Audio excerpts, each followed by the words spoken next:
My name is Comrade Kennedy Iyeri. It is abominable living the world the way you meant it. So there are things that are ugly that God has directed your attention as in addressing them. God has directed your attention towards those areas. That means God has called you to change those things. Like the late Mahatma Gandhi said, you should be the change you desire to see in your world. Presently, I now want to usher the young people into what I can call political process reengineering.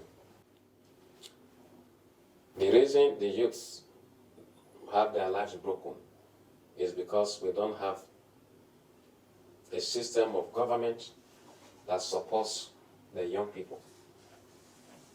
That's why they don't have jobs. That's why they are doing yahoo yahoo. They are into prostitution. They are into yahoo yahoo. Another name for it is cybercrime.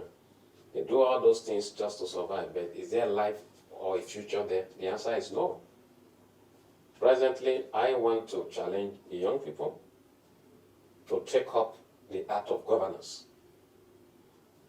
Because the political power supposedly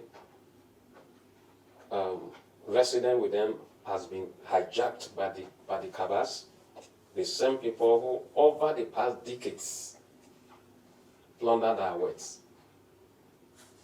What do you have today? You don't have young people in political positions.